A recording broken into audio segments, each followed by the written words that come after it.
Welcome everyone. Thank you for joining the live stream if you're here, and anyone watching on demand. Just got a couple of housekeeping bits to reel off first. After we've finished discussing the key topics, we'll open things up for discussion and answer some questions that come in. We've got some questions that came in already, so we're going to answer them if we can during it. I think most of them are covered, to be honest. If we spot a really great question though during one of the topics, feel free to send it in, and if Mel behind the camera thinks it's a good one to answer now, and we'll answer that there and then. We won't leave that one to the end.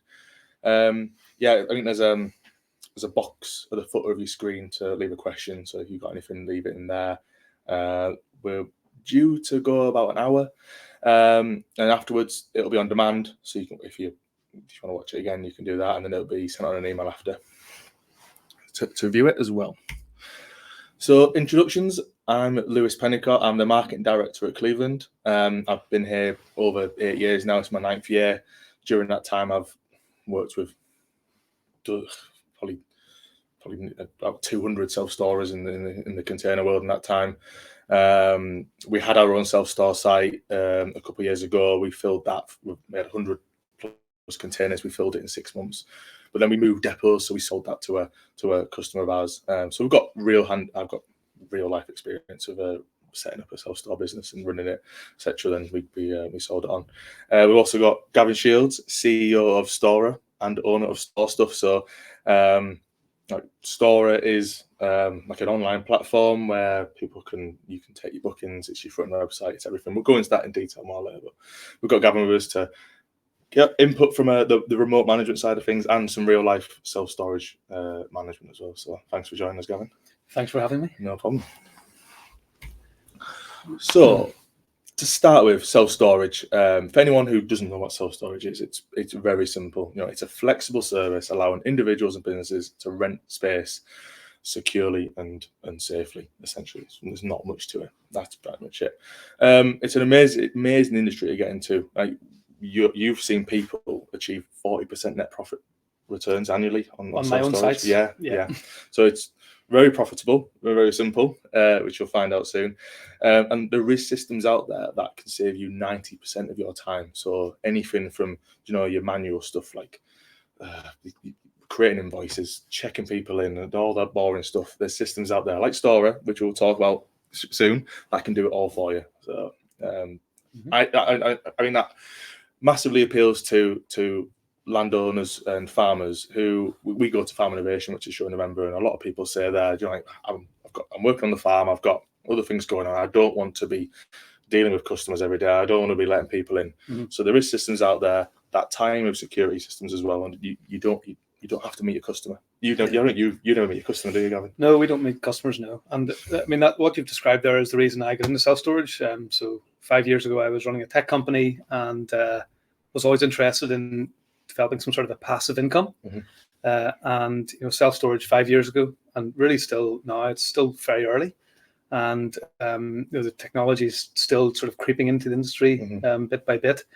And just the opportunity to use some modern technology, create a facility where people can access themselves, they can book online themselves, use a system that automatically raises invoices and chases payments, and kind of from the different things you can do with land and warehouses and containers and land. It's it can be a very profitable business if you set it up correctly, in my experience. And then as with Stora, the software company, we've got about probably 100 different container operators around the UK who use the software to achieve similar sort of goal, which is a passive income on land. Yeah, that's kind of the perfect business really for farmers who are looking to diversify and de-risk the revenue coming into the farm. If you have a bad harvest or whatever, something might happen. If you self-storage is kind of that recurring dependable income, that it's pretty simple. Once you've established you're at 80% occupancy, it just looks after itself, and that's what a lot of people say. Yeah. So the industry itself, I'll just a few points on the self-storage industry in the UK.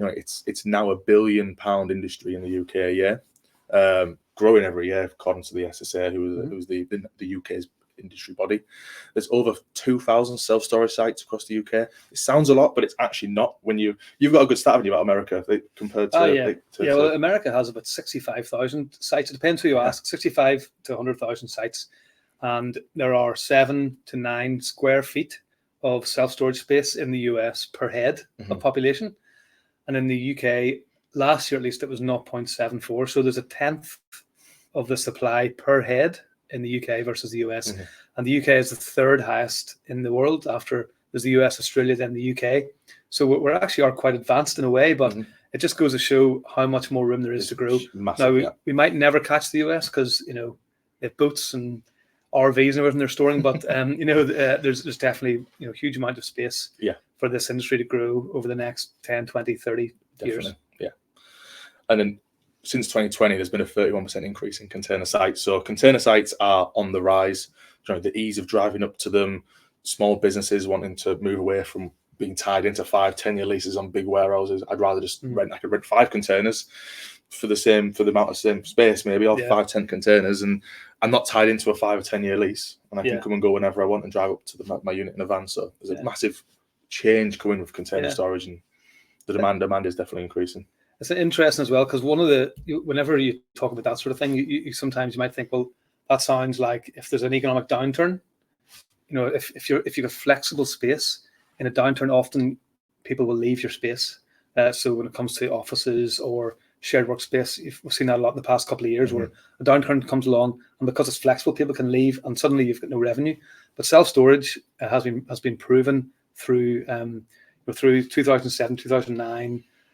Just going back 20, 30 years, compared to every other, if you look at the US research, compared to every other property asset investment, self-storage has performed the best through each economic cycle. So, even through COVID, in fact, through COVID, it was actually the best time for self-storage in the past 10 years or so.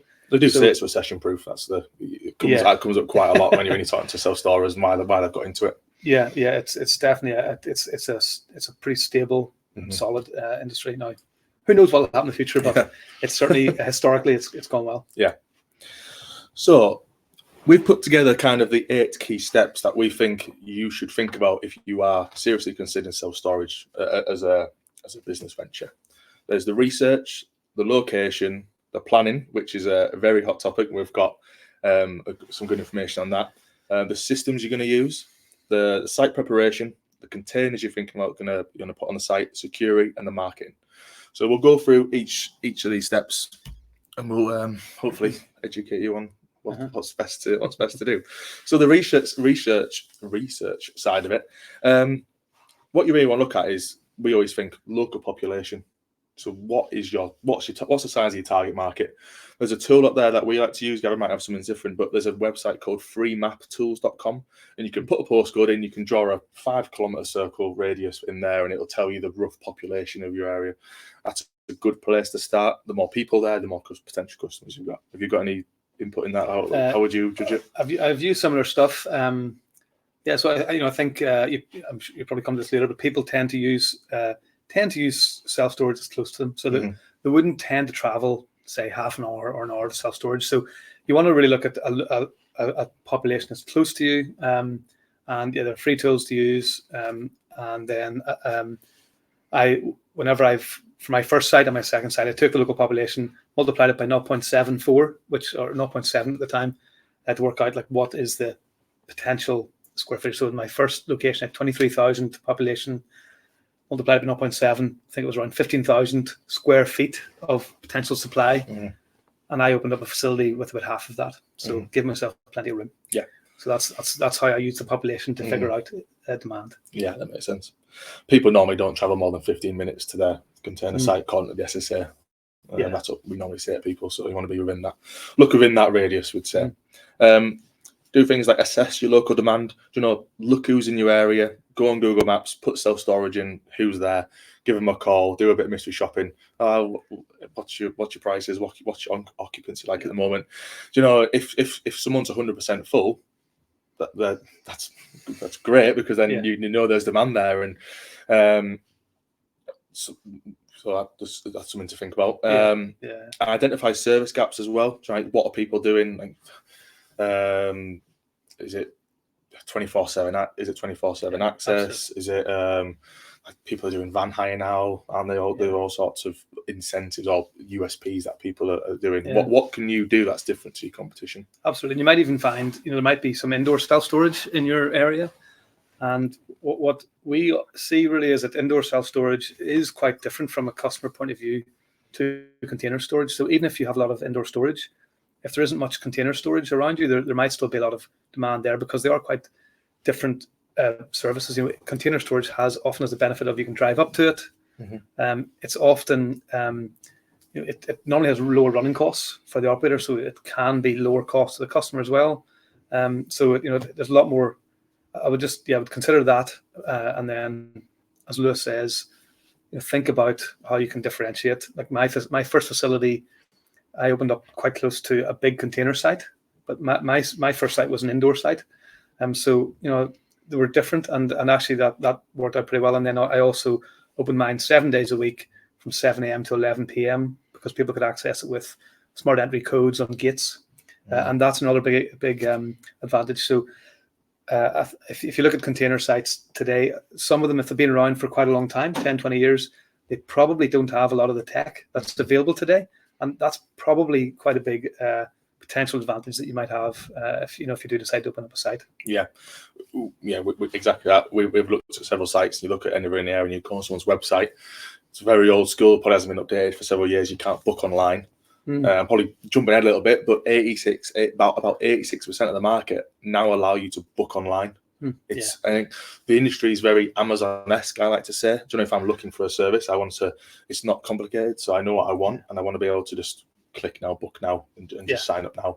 Some people, a lot of people now, people want to interact with other companies like they do with the ones they use every day, like Amazon. Do you know, I just want to go online, I don't want to talk to anyone, I just want to look what I want and click now, and I'm booked and I'm in. That's a really good point, actually, because one of your competitive advantages could be, if a container site close to you has a bad website and you have to phone them, and you could use a storage system or another system to let people book online. That in itself is a potential big advantage, because there's some data out there that shows that about half of people, if they can't book the thing they're looking for on the website, they will leave to go to a competitor. Now, if you're that competitor who will let them book, that's a big advantage. And that advantage can play out in a couple of different ways. One is that you'll fill your business quicker, you can grow more quickly, or you could even charge premium prices compared to competitors too. So either way, you could be in a pretty good position. Yeah, definitely.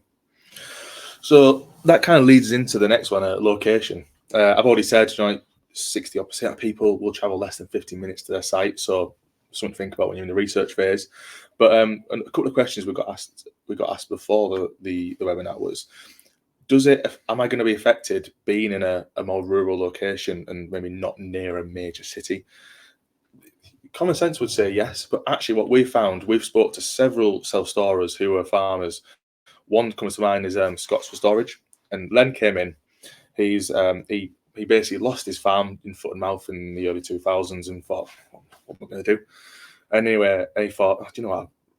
I think a friend told him, why don't you look at self-storage? So he literally started with just 6 20-foots, and now he's got over 300 on his farm. Wow! And he takes 2 a week nearly every week, and he's just growing and replacing and getting new ones in, because he's been going so long now. So he's doing great, and he is nowhere near a major city. I think where's he? Leyburn? Is it Leyburn? It's on the outskirts of York, so it's nowhere near a big city. But and he's down a track, but he does a really good job of his roadside advertising. He does the basic stuff, your flyer drops, which amazingly still work now. It's quite cost effective. Is that with Royal Mail? Yeah, for the Royal Mail. So he's got good at the end of his lane. He's got really good roadside advertising. So when people drive past, they see he's there. And yeah, he does a good job with his local advertising. Yeah. So it hasn't affected him whatsoever being that rural. Like I say, roadside presence is really big. 66% of people will know their local self-storage provider thanks to roadside advertising. And there's lots of, if I think about some of our customers around the UK, with about 180 or so, lots of them are out of town, and it's a different type of business. If you're in the middle of a city, with a big site, it's just a different type of business, different cost structure. If you're more rural, as long as you can advertise it, as long as you've got the population near you that can fill it, there's nothing to stop you. And potentially you're going to talk about online, but if you can get the online approach correct as well. And one of the things that benefited me when I opened my facility was the container operator close to me. They didn't really have much of a web presence. I mean, they were at the time number one if you searched for my town and self-storage. But before I'd even opened, I was able to be number one just with a few blogs and a bit of sort of just a decent website.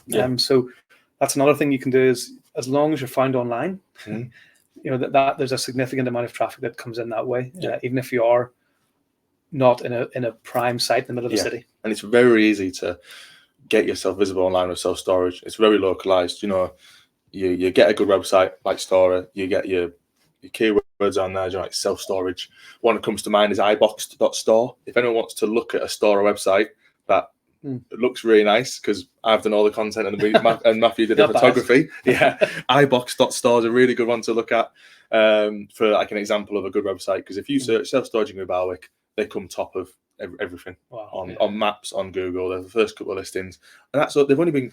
That website's only been live a year, and Google is a bit of a nightmare. It can be a nightmare to get ranked top of Google. But thanks to Stora, great website, great system. You do the copy on there, you're going to come on top of Google. So we even found that we have a container operator in central London, with 4 or 5 sites, or maybe 6 or 7 sites actually now, and they came on to Stora 2 years ago, and they within about a month they were number 3 in Google for storage containers London, good. And they're still up there. They might even be number 1 by now. If you can do that, you're going to get bookings.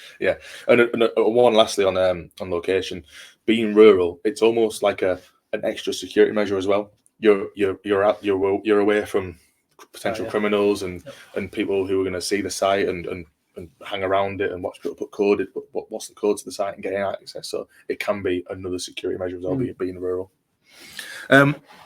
So you've done the research, you think you've got the population, you've got a good location. The next thing that is you want to think about is probably planning. It's a subject that came up so much in the pre-webinar questions and already today. So what we've done is we've got a partner part of Box Plus, which I'll come on to at the end. But they're a company called ET Planning. Emily is the owner, runs it. She's great. Loads of experience with planning and self-storage and rural applications. She's doing one now for a farmer who's, I think she said it's a cow muck heap is getting turned into self-storage. So they're getting rid of all that, and it's just they're putting containers there. So she's doing that application. So we're not the experts in planning, but they are. So she came for a podcast 2 weeks ago. We've deciphered what she said about, because we specifically asked about planning and site and self-storage in a rural setting. So I'm going to read off some points here that hopefully educate everyone with planning and self-storage. So, do you need planning permission for a self-storage site? The simple answer is yes. Planning permission for containers depends on whether they are ancillary to an existing use already happening on the land. So if you've got a farm and you've already got containers there and you've got quad bikes in it, chemicals, whatever it could be, you don't need planning for a shipping container then, because it's just ancillary to the farm that's already operating. Containers are not buildings. Under planning terms, they fall under a use of land. Therefore, they generally don't need planning permission if they're in place supporting existing business. However, where it tips over to being use of its own is when you start renting them out to a business or individuals for storage. Typically, planning permission is required for a change of use or mixed use. In terms of farm diversification, there may be a difference in how your proposal needs to be presented. Are you introducing self-storage to support the main farm business, or is land completely changing to fully commercial use? That's the first point. So how do you gain planning permission? Every council will have a list of documents that they require for a planning application. These are dealt with on an individual case-by-case basis, assessed on various factors. The location, the amount of land or percent of land it would take up, what is already happening on the land, how often people are going to be visiting the site, and much more. There are planning companies out there that can support these applications, like ET Planning. Applications usually take 8 to 12 weeks and can be approved or rejected. What do you need to consider? So it's important to look at what restraints might be in place and what could affect planning permission being granted. Are you in a greenbelt area? Are you on a floodplain? The council and planning companies can advise on these restrictions and the ways around it. Easy Planner are great. They'll give you a free half-an-hour phone call. They'll do a very quick initial look at your site and basically give you a kind of green light, red light. Do they think you'll be having issues getting planning on your site? So a good place to start there. Traffic and road access is highly important, ensuring there's plenty of space for large vehicles to enter, exit, and manoeuvre around the site. There is a new initiative called Biodiversity Net Gain. So this affects people if you are looking to turn wasteland or a field into a self-storage site, because you're going to have to hardcore it.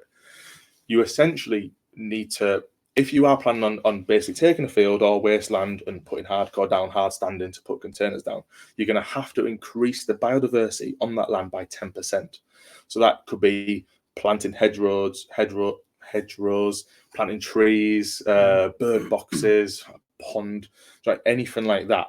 But again, ET Planner can advise on that. If it's easy to, where this doesn't really affect you is when you've already got the ideal solution. Really is you've got hard standing area already. You're on the farm and you want to put containers down. Then you just go in for a change of use really application. You don't have to really worry about biodiversity net gain. Or if you are required to, it's very easy to get 10% on nothing. So you could just plant a few hedges down one side, or plant a few trees, or put a few bird boxes, etc. So that's all I've got to really say on planning. Right, we've got ET Planning, we've got we've done a podcast. We'll put the link at the end. You can watch that for more information. But like I say, if you are really considering it and you want to just pick someone's brain about planning, ET Planning, they're absolutely fantastic.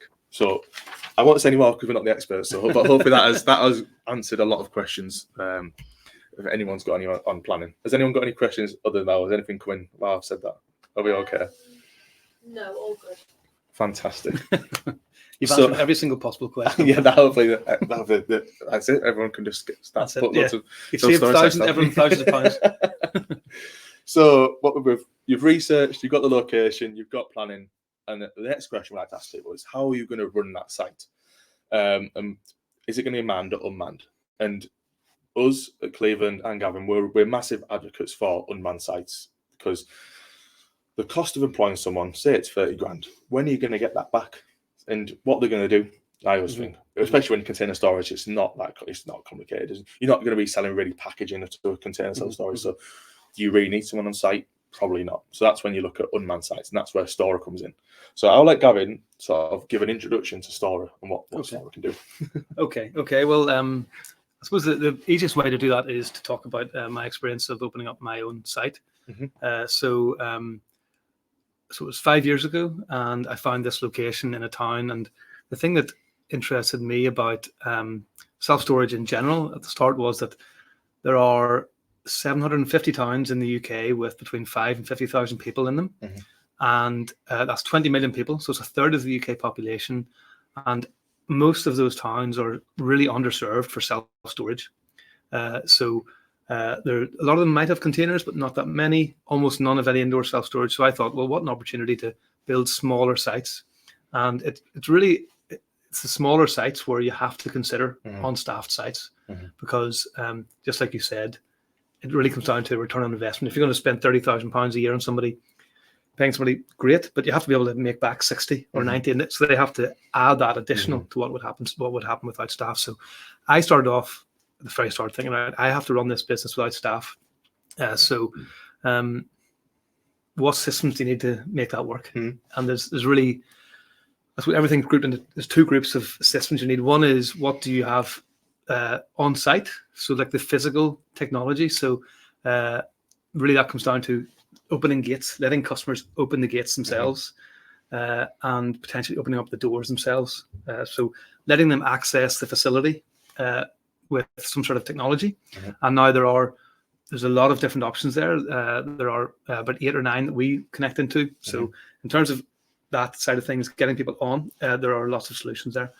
The second part of it then is there's the physical technology, and then there's the kind of online digital technology, which are the things then where you can save 90% of your time. So, you want people to be able to book online, because if you don't let them book online, everybody has to phone you.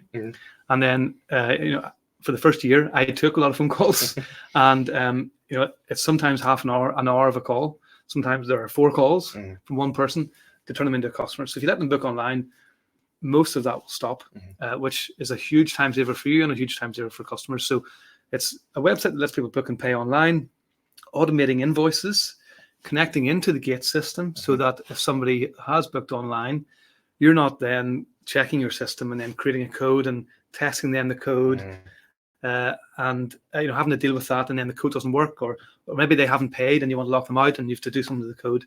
So system that also communicates to the gates to make sure that all of the access is managed as well. And then there are lots of other things to think about, like getting a contract signed, doing an ID check. These are important things to think about too. Even just from the point of view of covering your back, making sure that everything's in place that should be, if something were to go wrong without a contract or without an ID check, and that has happened to me at my site. When I started, I didn't do ID checks, and we ended up with drugs in one of the containers, and we dealt with it, but it would have been, we built ID checks then to stop that from happening ever again. So you got to think about those sort of things. And then when customers want to cancel, like how's that going to be managed? Also the actual processing of payments. So you can raise invoices, but you actually have to pay. You want to process the payments. So are you going to let people send you money to your bank account? In which case you have to watch your bank account all the time and check off invoices, and that's fine. That has worked for decades, but it is also time consuming, and there are quicker ways. So using a payment processor that will run all the payments on the invoices takes away all of that as well. And so everything I've talked about there, from the website to online bookings and payments to ID checks and contracts and connecting into your gate system, Stora now, the software product does all of that. So it was originally designed really about 4 years ago. The idea of it was everything I needed when I set up my own self-storage business. I wished it had been there then. So I'm going to build it for others. And it actually kind of came around by accident, because I wrote a little bit about it, and lots of people from around the UK asked, can we use that system? So we sort of built a little bit of it. But yeah, so 3 years since we launched it, we now have almost 200 customers in the UK, about 350 sites. We have a team of about 15 people, which will double this year. And we're really, really focused on building technology for, quite advanced technology, because it touches so much of your business, but making it really simple to use. So, it really is easy to use. New customers, we can get them set up and running in 1 hour. You can have your website up and running. You can be taking bookings. It can be done very quickly. So it's all about making your life as easy as possible. Saving you time, helping you sell more, and hopefully just helping you basically making it easy to get into self-storage, because that's, I think, really the opportunity in the UK is so big that the more people we can make it easy for, the better it is for them and for us too. It really is an all-in-one package, and we've got a lot of experience with it. We recommended dozens of people now to Stora the past year, and everyone says how great it is, and it's all. I like all the little things where you discount codes through it. You do automatic price increases now. There's just all the little things that are there just to drive customers to it. Like with iBox, for example, they started with 15 people. They've now got over 200 customers in containers in under a year, and just opened a second site. So it's a great tool. Like, it converts twice as high than anything else in the market as well. Online, online. So if you are looking for that all-in-one bit of software, that's going to do it all for you. Stora is the place to go. There's quite a lot. We have tons and tons of information. I know you have it on your website, but at stora.co, stora.co, if you go there, we have a financial model and tons of stuff about setting up container sites. A lot of stuff that we're going through now. There's some of that stuff's on there as well. So worth a look too. So that's the system ready. It's pretty easy. Just go to Stora. So you got your system now. So next thing is sort of prepping a site. Couple of points here. We'll zoom for this really quickly. With containers, you really want a solid, hard-standing ground is best. All 4 corners of a shipping container need to be supported, needs to be level. If a container's not level, if you've got no experience with them, the doors can be difficult to open. So you want nice, hard ground, all 4 corners supported. we always say plan for the future as well. There are topper units now that it's basically a 20-foot with a corridor cut on the middle with 2 rooms either side, which you can put on top of a ground level, create more revenue on that same square foot of land. So they're getting more popular. Plan for the future definitely is what we always say. Try and make sure the bottom row is nice and dead level. And like we mentioned, gates. What you really want to think about an automatic gate to tie in with Barebox or another entry supplier, which then connects in with Storer. 4 meter sliding gate is the absolute bog standard, I think, these days with sites. And you can drive up to it, you get a code when you book online or fob, and then you're in. Definitely think from I was going to say security point of view, do entry and exit in case anyone tailgates anyone in. Something to think about. I wish I'd had that advice 5 years ago, because at my site, my first site, we have gates. I don't know what the name for them is, but they open that way. Right. I don't know. There's a cantilever. I'm not sure what there's a thing in the corner that pulls it open. Right. And it gets broken. It's unbelievable how often it gets broken. But it's a site with other businesses there, so some people get locked in, and then they go over and they wedge it and they snap the thing. Anyway, we're thinking about trying to replace it with something that goes like that. So that's definitely good advice. Although if you're I think if you're at a farm and it's just for the containers, you'll probably be safe enough. Yeah. With one that opens, it might just be a little bit cheaper. I don't know. And then from the system point of view, Barebox is probably the one that is most popular with our customers in the UK. But there are 6 or 7 options. We cover lots of detail on the website, so you can find out lots more about it if you want to have a look. So after the site, then you've got your site ready. You're ready to put some containers down. So in the UK, by far, a 20-foot container is the most popular size, just by far, because it's the most cost-effective container. So new containers, for anyone who doesn't know, they're all built in China and shipped over.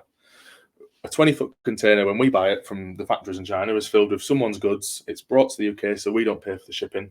The person whose goods are in it pays for the shipping, and that container is emptied at wherever they're wearing it, and it's empty, and then it's given back to us. So 20-foot containers, massively cost effective. New one trips now, they're fantastic. Everyone's kind of building them for self-storage. So most now most by far come with easy opening doors. So on the, as you look at it, the right hand door will have one longer door bar, which is just because it's longer, it's just much easier to open. Right, if you get a used container, they're going to be 10, 15 years old. The double door bars, the handle at the bottom of the door, they're dead stiff. So new one trip, they are by far the most popular these days. The cost of these, I've got a few people asking at the moment, right? The market rate for a 20-foot new one trip now, ex Felix store, which is the biggest part, you're looking around about $2,150 to the self-storage market. For anyone who wants to know the rough cost of a container, but they about a year ago, or 18 months ago, they were over three grand, and then 6 months ago they were under $2,000. But there's so many factors that go into the cost of a container. I won't bore you. And at $2,150, I mean, we've got there's a big range of prices, but I don't know. You probably have an idea of what the average is, but we would generally say about $150 a month to rent out a 20-foot container. So give yourself what's that? About 13, 14 months, and you've got your money back. Yeah. And we have some customers who are in London who are able to get £500 a month for a 20-foot container. I've heard £500 a month as well for a 20-foot. There is it can be a lot. So if once you've done the work to the facility, the financials can really stack up very, very nicely. Yeah, especially $2,150. Yeah, I've spoken to a few people very recently in the last couple of weeks where I feel like £200 a month for a 20-foot is becoming the norm now. Oh yeah, £50 a week is creeping up. Everyone was, I think, like 3 years ago, it was like 20 quid a week for a 20-foot was kind of the go-to. I think people are now they're upselling the need for storage. People need it. People are moving to newer homes now there's no garage, or it's being turned into a room. There's no loft, isn't boarded out. People don't like to throw stuff away, so people need self-storage, and people are willing to pay more for that. I think the prices are creeping up, to be honest. I'm not surprised. Another issue some people need to know is condensation in containers. I'll be honest, I have not spoke to anyone in container self-storage where they've ever said, "Oh, the condensation in my container is horrendous." The UK doesn't experience enough of a temperature swing to generate moisture inside a container. It's as simple as that. You will get condensation in a container though if you put something soaking wet inside it. where is it going to go? So it's more about you can't really buy something to stop it. You just need to educate customers to stop it. And you just need to say, look, try not to put anything wet inside a container because it could form condensation. If it's in the summer, for example, if you put some wet in there, where's it going to go? Yeah. It's as simple as that. But if you're storing anything dry, condensation isn't really an issue. You can get Graphotherm. It's like a foam spray, and you can spray it on the roof of the container. It stops water forming. If you want like a USP over someone else, you could do that. You're looking at about £200 to Graphotherm a 20 foot these days. You can do that except or there's companies that come out to site and can do it for you. You can get smaller containers, 8, 9 foot, 10 foot containers are handy to plug gaps. But if you didn't know about containers, a 10 foot container is more money than a 20 foot container because an 8 foot, a 9 foot will come inside of a 10 foot like a Russian doll, and then we have to pay for the shipping of them from the factory in China. So we've got to absorb the shipping cost on them units. So a 10 foot is more money than 20 foot. And what about dividing up units? Can you divide a 20 into 2? Is that that's becoming more and more popular. So they're called multi-stores in the industry. So you can take a 20 foot, you can partition it, you can put 4 personnel doors down the side. Yeah. They're getting more popular. Roller shutters, we've got a site called TS3 Storage down the road from us. They took 40 foots and put big roller shutters like garage doors essentially down the side. Made like garage doors. So they're getting more popular. It's about £500, I think, to roll a shutter a unit these days. Explorer might be cheaper as well. I suppose one of the nice things with doing that is I was chatting to one of our customers earlier this week, and I think they've done that with the doors down the side, and they've just found that on a per square foot basis. So take a 20 foot container. Let's say you're making £200 on it a month. Yeah. If you break it into 4 smaller units, some people don't need 20 foot, and so you can probably up that to maybe £300, £400 a month with the 4 smaller units. So that's the reason to do that. Because financially, it's definitely become more popular. Yeah, definitely. And in my facility, like I have a 15 square foot unit. Yeah. So 12. It's 4 by 3. I mean, it's like a wardrobe. It's smaller than wardrobe in my house. And I think it's about £60 or £70 a month, something, maybe even £80 a month. And it is tiny. I'm sort of surprised somebody will pay for it, but there's only 3 of them, I think, but they're always full. And I must be getting £50 a square foot on that.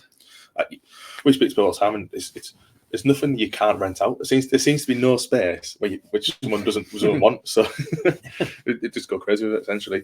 And you can get tunnel containers as well. If you've got on your site, you want to put a row of containers in the middle. You can get tunnel containers with 2 double doors at both ends, and you can get a removable partition. So you can literally create a 15 foot or a 5 foot, or you could move that partition wherever you want and rent out whatever space someone wants. So it's about £350 for one of them removable partitions. You can buy them online. So quickly on ROI, we touched on it.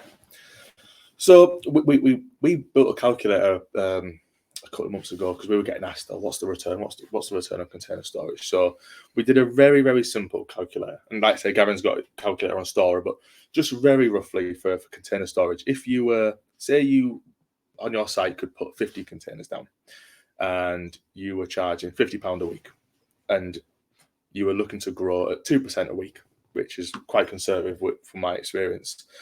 Once you get to 80% occupancy, if you grow to 80% occupancy, you've got them containers paid for in 54 weeks. So just over a year, you've paid for the first 50, and then you're making profit after that, minus the couple of system costs, etc. So it's quite easy to get the return back very quickly on container storage, and that's conservative growth. There's a for anybody wondering about running costs as well, like ongoing costs. There's a financial model at store.co. If you go to our resources there, there's a section also just what I've experienced in terms of spending on marketing and payment processing, things like that, which just might help give you an idea as well of some of the additional running costs. But it differs by site too, so sometimes if you're there or if you're not there, some of the costs differ, and that will hopefully help, help also dig into some of those costs as well. Yeah. And then kind of leads into pricing really as well, because it's kind of another hot topic within self-storage is pricing and pricing strategies. Definitely what I would recommend people is to implement a 2-tier pricing strategy. You can charge more for units near an entry and exit. They'll be more advantageous for tradespeople, local businesses who might be in at 6 a.m. and then dropping tools off at 5. They want to be in and out. They want to be able to turn a small van around. So if you can create a bit more of a turn circle at entry and exit, and you could charge 10, 20% more for them units easily than containers at the back of the yard. Increasing prices is something that you definitely want to do. You don't always want to set a price and that's it, forget about it. Yeah. There are people out there at 100% occupancy who are making less money than operators at 80%, because the people at 80% are increasing their prices every 6 months and are making more revenue. It's just you don't want to just set a price and leave it for them customers. And through Story, you can do it automatically, can't you? Yeah, well, the goal in self-storage isn't to be 100% full. It's to maximize your revenue. Yeah. You do that by getting the right balance between rate per square foot and occupancy. So those are two things to keep an eye on and try and get right. So the perfect balance is somewhere there. And normally for container sites, probably around 90%. So you've always got some, it depends how many you have. If you've got 1,000 containers, you just need to always have some available. But absolutely, pricing is very important. One other thing I was going to add to that was what was I going to say? Oh yes, I was going to say that when you've got an access system, so a gate system, you might want to give people a price. Let's say it's £40 a week, and that is access Monday to Friday, 9 to 5. Yeah. Maybe it's £50 a week to have 7 days a week, 7 to 7 or 7 a.m. to 11 p.m. And maybe it's not a whole lot more, but it's enough. And so you can, if you've got the entry system in place, you can use that to your advantage to kind of create different tiers as well. They'll all build up if you're exactly. So and there are some people who just want to move in and come back in 6 months. So for them, your lower cost option is perfectly fine. But it's the people who might be coming in every day. Businesses maybe using a container coming in and out. They'll pay the extra, and they're the people who are on your site more, using up the gate more. Costing you more probably as well. Just more wear and tear. So it's right that they're paying more too. Yeah. We've also got people who implement a occupancy rate pricing strategy. So we've got a customer who he operates. I think it's 90% or 85%. But anyway, if he's at 90%. If he goes over 90%, his prices site-wide will go up. If he falls below that, his prices will go down. So it's all about just keeping that occupancy high with your pricing and getting, like I say, going for revenue, not occupancy. It's worth saying that you can set those rules. If you're using Stora, you set rules on units and just say, once it goes over this occupancy, sometimes people might say, once it goes over 70%, go up by 10%. Once it's over 90, go up by another 10%. You set those rules and just forget about it. Then just let the system run that for you to optimize the price. Yeah, definitely. So that's everything on containers. So we'll move on to security next. Again, top priority for customers is security. They're trusting you to look after their stuff. So you want to basically make the site as secure as possible. There's some great people in the industry. Active CCTV. We recommend a lot of people to them. Adrian's a really great guy. He'll look after you. He can provide you a quote for installing the cameras. He'll tell you where to put them. We can, Cleveland Containers we can map the site for you. If you send us your what 3 words, one of our CAD guys can basically design the site for you to optimize the map, get the most amount of containers on there and tell you how to basically optimize it for trucks coming in and get the most containers on there. And then Adrian will take that layout and basically tell you where to put the cameras to make the site 100% secure. So invest in good cameras. Obviously sync with Stora for your smart entry. You can do key code access. QR codes now has become more popular thanks to COVID. You can even have number plate recognition as well. So we support all of that. All that. You can do anything you want, anything you fancy really could be for entry. Your CCTV as well can now be monitored. There's a company called DSOC. It's a great company we recommend to a lot of people. They will basically monitor your cameras, and using AI, they can stop false alerts by a massive percentage as well. So you can just literally put the containers down and walk away and it'll run itself. So another string to the bow there for a hands-free site is going to a DSOC who can basically watch the cameras for you. If you put a PA system on site as well, if someone's there who's not meant to be there, their control room can speak through the camera and scare people away. So another great supplier. We had a question come in about power, and if you are in a really rural location, what do I need power for the CCTV cameras? Essentially, yes, you need power. You can. There is a company I've been told called BAU Watch, Bow Watch, I think it's pronounced. So they can rent you a tower that's basically a battery tower and it's run off solar. But what I've been told is it's very expensive and you can only rent it. So ideally, you want power. I was speaking to Adrian today on this just to get his input, and he had someone, a farmer, and he basically just dug a trench and put some armored cabling down and ran power to site there. But just something to think about. You do need power for your CCTV. You will need a bit of internet as well. So if you're going to use the gates, you'll need some sort of a power there as well. There actually are. Often I think you'll want to have internet at the gate. Yeah. There is a system a US system called SpiderDoor that we've been chatting to recently, and they have gate. So if you can get your gates to open and close, you can actually order something. If you can install it yourself, there's I think it's a SIM card. They have a SIM card in it, which uses 3G or 4G or something like that, and so you don't need internet with that SpiderDoor solution. So that's quite it's worth looking into as well. But you will need some sort of power at the gates as well. But I think Adrian said as well, if you've got a line of sight to where the containers are, and maybe it could be up to 5 kilometers from your source of internet. You can do a line of sight. I think you can get 2 dishes that point at each other, and it can provide internet sight that way. So that's an option as well. So that's anything outside of security. I think it's all about just your good cameras, monitor it, your access. That's pretty much it. Padlocks. I was just going to say padlocks, but you can get specialized container padlocks that go underneath a lockbox that basically protects the padlock. It goes underneath this shroud, and then you can't basically get to the padlock, tamper it. I'd invest in them if it was me. You can buy a batch of them from Squire as a supplier, and then you can get a master key as well for the padlocks. Typically, with what people do with self-storers, they'll buy a bunch of padlocks. They'll put one padlock inside every container with one key.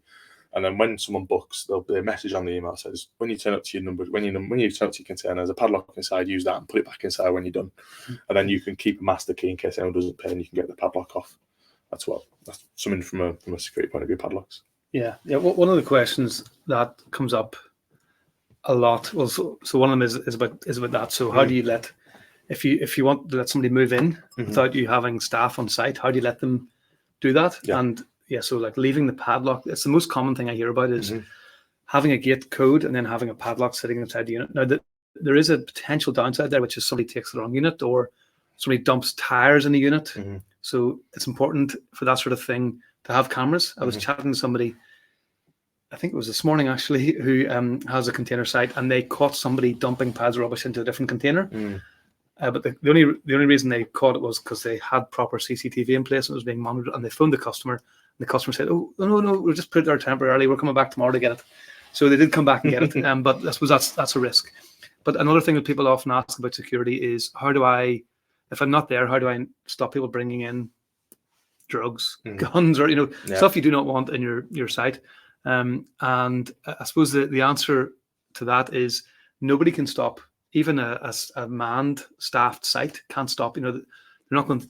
When you walk into a big self-storage facility, nobody's going through your boxes, going through your bags. So all you can rely on there is really, in my experience, is I think it helps to actually have online bookings and payments. So it helps not to be taking cash, because that will generally put off a lot of people who don't want payments traced. Yeah. So forcing people to use a card is a good start.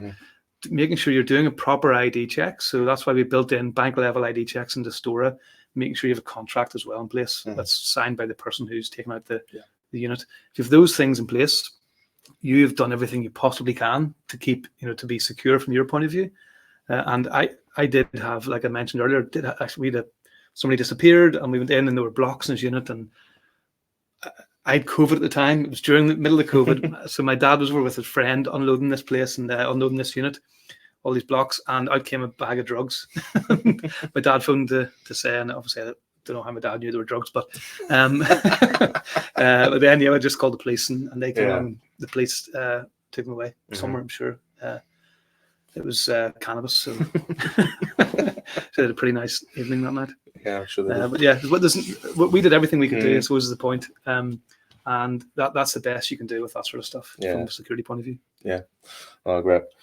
So lastly, come to marketing, which is again something that always seems to we always kind of circle back to marketing at some point when you're talking about self-storage. It's how am I going to get customers in the containers?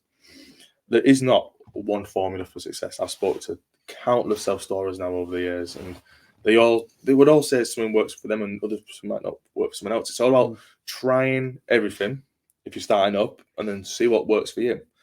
So we'll go through some points, but the first point I'm going to say is if you think about naming your site, I'm going to use a line here from one of our podcast guests. Think global, not local. So you don't have to name your site. We're based in Stockton, so self-storage Stockton or Stockton self-storage. That would be the easy thing to do. But or if you're based in Cleveland, for example, But then it's amazing how many people have said they've started up, they've called themselves a location name, but it's blown up, and now they've got 4 sites, and it does harm you. If you never know what's going to happen. So, like I said, think global, not local. You don't have to go with a location-based term. There's plenty of stuff you can do your website to rank for them local terms with your H1s, your H2, your blogs. You copy on the site pages on store, for example. So I got iBox.store, iBox. It's just called iBox, really, iBox self-storage. And like I say, they're now top of Google for self-storage in Gabarwick and self-storage Redcar. They're 2 sites, and they're not called self-storage in Gabarwick, for example. So don't worry about the name. Think of a fun name that's not got a location in it. It's not that deep. That's one of the reasons we built the brand marketplace for store, just because we've multiple customers go through that exact thing. So we built the brand marketplace. So we have lots of brands we've already built, pre-built brands you can just go and buy on our website. And the idea of that was just to make it really easy. Here's a bunch of names. I'll pick that one. There's £800. I've got the whole thing. So totally agree, and it's an easy thing to avoid. Yeah, definitely. Something that works really well is flyer drops. Massively, like I've mentioned it before, that's what works for Len. So you can go to the Royal Mail and do it.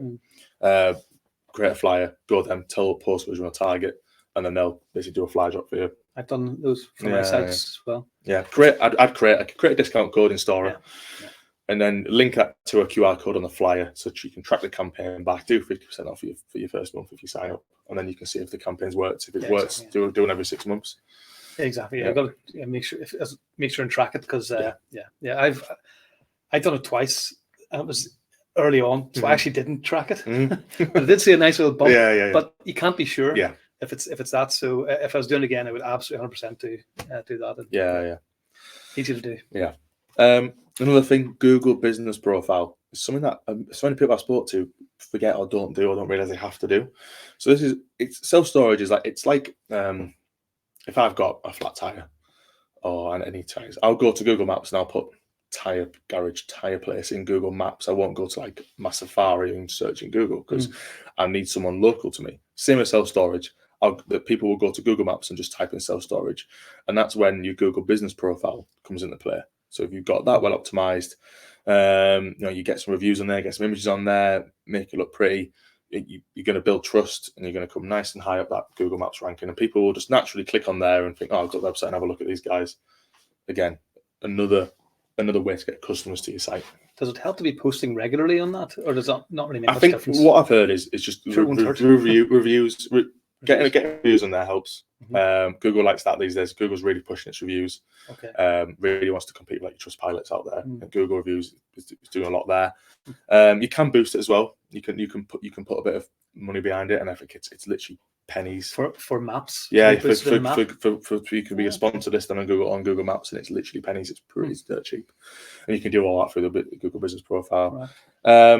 If you really want to go to town with it, Google Ads is like the ultimate thing you could do for advertising self-storage, really. But you're going to be paying £4-5 a month for your top keywords for self-storage. It depends who's in the area. If you've got a big yellow, if you've got an armadillo in the area, they've probably already bidded each other up. So you could be paying anywhere from £2-3 a click for self-storage near me or self-storage in your location. So as a last resort, Google Ads, but there's a lot you can do locally to promote your business.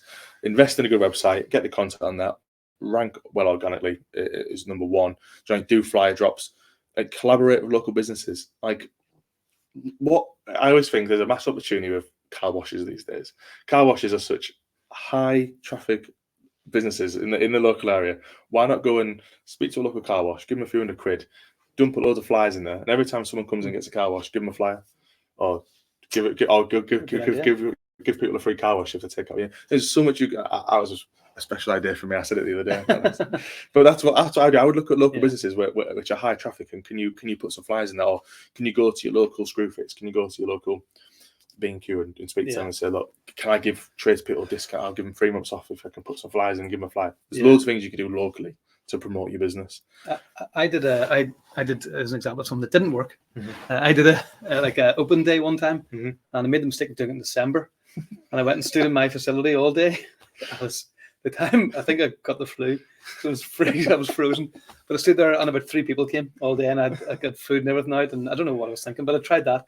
But some of the stuff that did work is I went round. I spent a day and just went round all the time, every single in the town that my site's in, just went round every single business with flyers, introduced myself, spoke to them, and nobody said, "Oh, we're going to move in," but I think it at least raised the profile of the business. People knew what it was.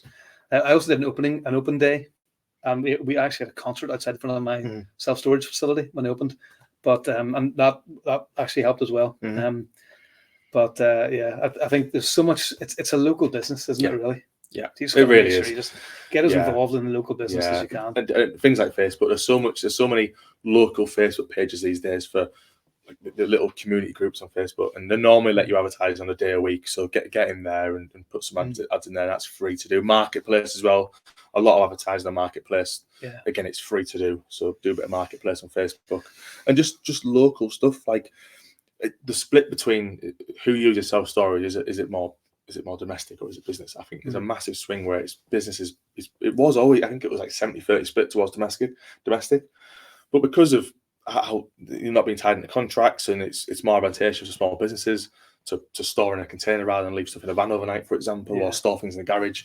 Like targeting local businesses, local tradespeople, offering them a discount, support the local community. It's almost like a good PR stunt. I think it's a bit like a charity stunt. Like, we want to support local businesses in our area. Here's 50% off for your first 3 months. So there's a lot you can do locally. And businesses are also proven to pay more and stay for longer. Yeah.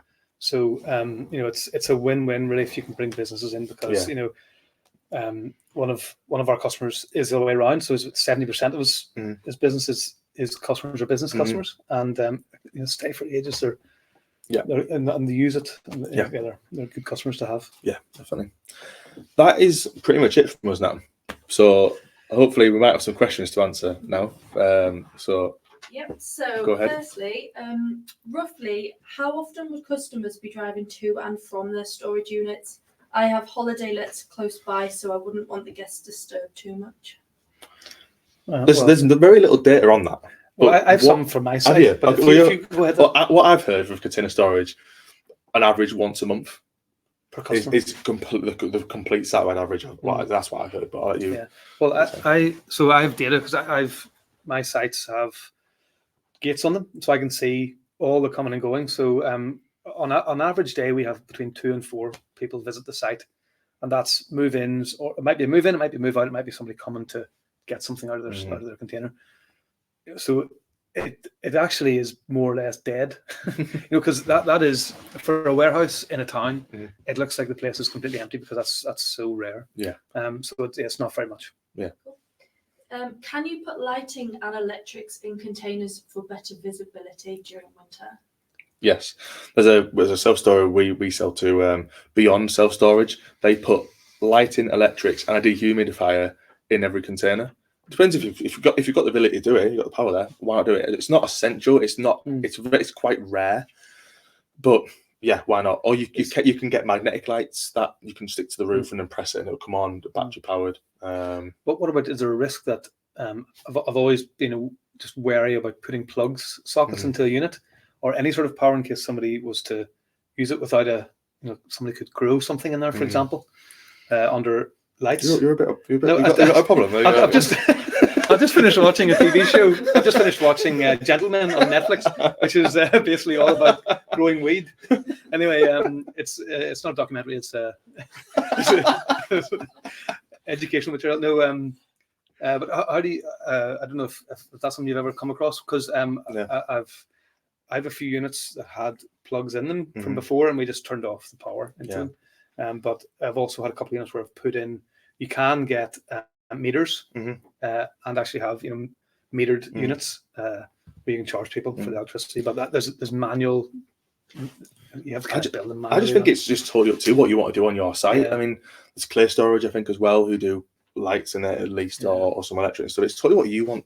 Absolutely, want to do, really. If you want to go to town with it and have a massive USP over your competition and put power electrics in it and lighting and stuff, and it's another USP you can sell. You might even have some people who might want to work from. I have a friend at home in Northern Ireland who he's built like inside. He's put containers and built little offices and workshops. Yeah. So people in a workshop are going to want power. We got a current customer who's you open the container doors and they've got like a patio door on the inside, and it's literally like he's put a workshop at the back and stuff. And or we've got another customer me and Matthew went to, and on top of a standard 20-foot, on top of it they've put it's like a 20-foot, but we've converted into an office for them. So it's like an office and a storeroom underneath. Lovely, it totally depends what you want. If you want if you're not bothered about a high volume of traffic on the site, you could do these things and you can rent them out for piece of money to small businesses. Offices can be a little office with a workshop. That can be somebody run their business from that. So it depends where I don't know where your entry is on the farm. If it's a working farm and you don't want one entry, you probably don't want people coming in all the time, or you'd have to look at maybe a separate entrance, but planning issues. And then planning. Don't get back to planning. Well, is the cost for Stora based on the number of containers? For Stora, it is, yes, yeah. So we're actually just making that change. So whenever we launched Stora, it was actually based on a percentage of your revenue. We did that because a lot of our customers were small and just getting started, and it was a nice way to let them not pay much at the start. But now a lot of our customers have actually got quite big, and we're taking on with customers with 2,000. We've operated with 2,000 containers, so we're changing our model as of next week to it's a per unit basis. Yeah. Cool. You'll be able to see all the pricing on the website from next week with all that on it. Can you finance a self-storage site? Yes. There's a couple options. We work with a company called Approved Business Finance. We've done about £2 million worth of deals with them in the past year alone, and the majority of that is self-storage. So as long as you've been trading 3 years, a limited company, you can go to them guys, and you can finance not just the containers. You can do some of the soft costs as well. So the transport of the containers. If you need to do any groundworks, you can also finance that. They're a really great bunch of guys. That's Approved Business Finance, another plug. Or if you sign up with Stora, Stora has now released this Stora Capital. I'll let you explain what that is. Yeah, well, Stora Capital, we jumped on the bandwagon with Lewis and partnered with Approved as well. And if you're in your Stora account, you can apply for loans directly in there. So you can apply for the same financing on the containers, but you can also you can apply for working capital loans too. So once you're actually pre-approved. I think it's pre-approved or pre-something. I'm just being careful because it's a regulated industry. But you can get a loan then, which is, I think it's 50% of your annual revenue. You can get you're pre-approved for this a loan. So yeah, and you can even get you can apply in there in Stora Capital also for purchasing of land. So you can really combat the Approved, or they really help with lots of stuff. So you can actually see that if you go to stora.co. There's a link to capital, and you can apply for all of those except for the working capital, because only customers can get that.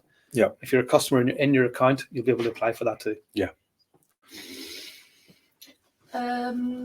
What do you think is holding people back from starting a self-storage business? I just based on the three questions, probably planning. It could be how much it's going to cost them to start up. But you don't have to start with 150 containers. You can just grow it. Start with 2. They come in pairs, 20 foots. You could just grow by 2 by 2. And that's how so many people done it. Like I said, Len Scott started with 6, and now he's at 300. And he's just grown 2 at a time.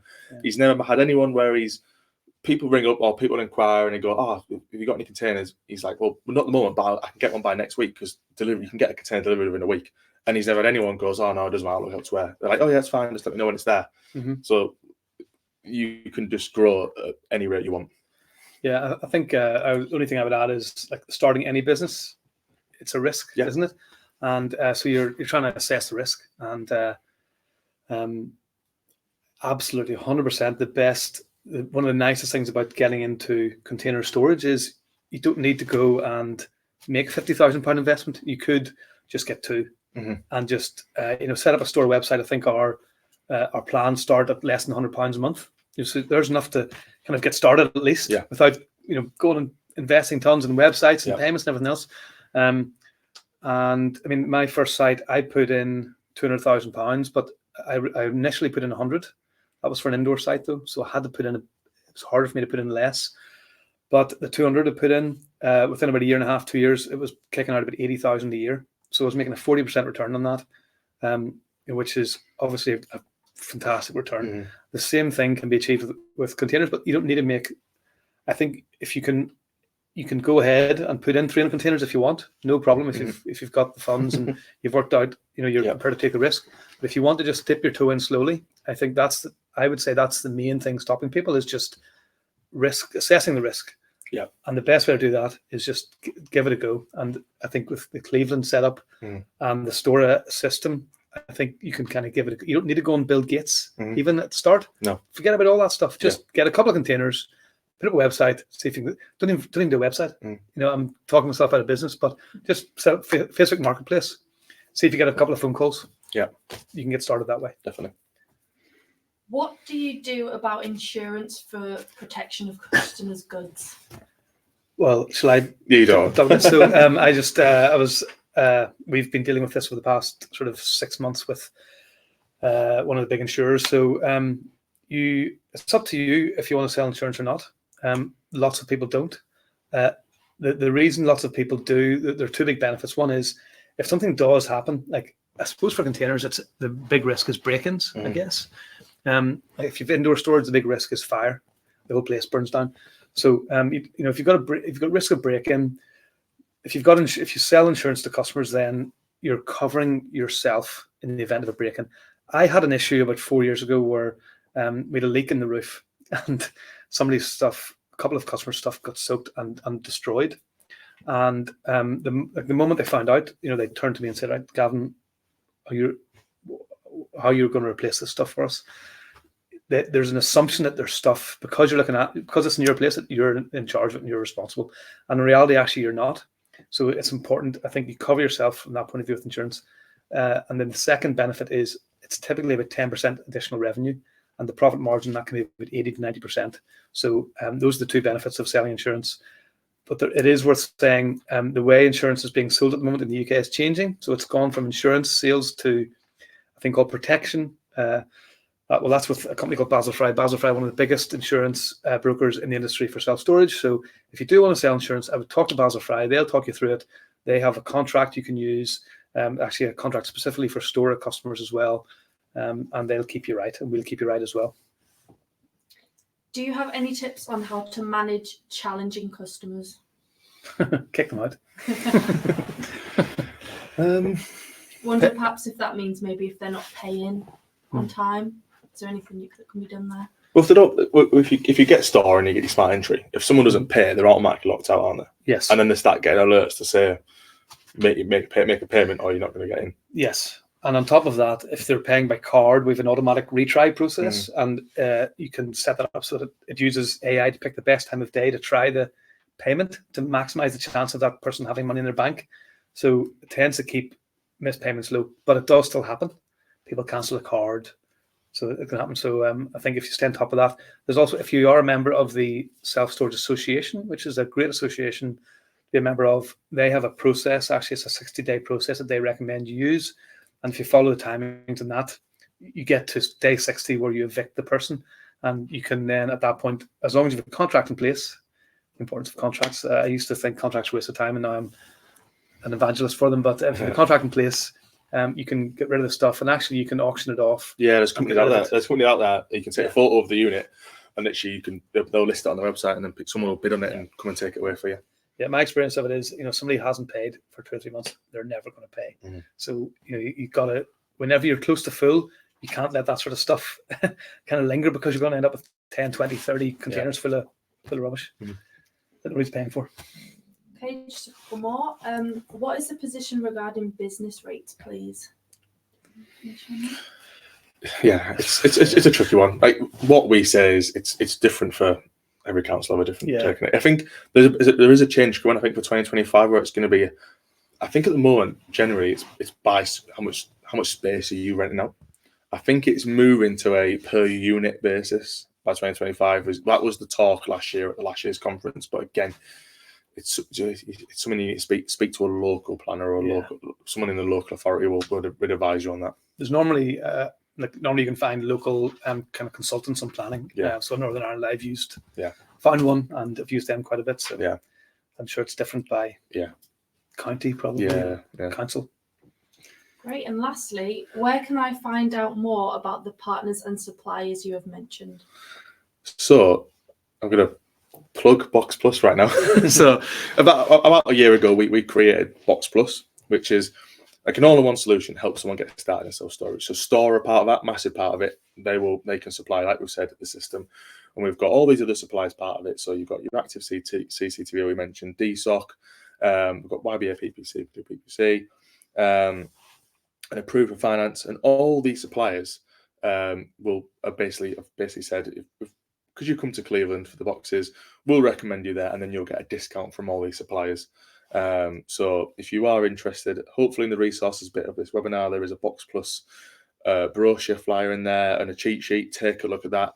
You can book a discovery call with me and Julian to look at your specific site in more detail if you want us to.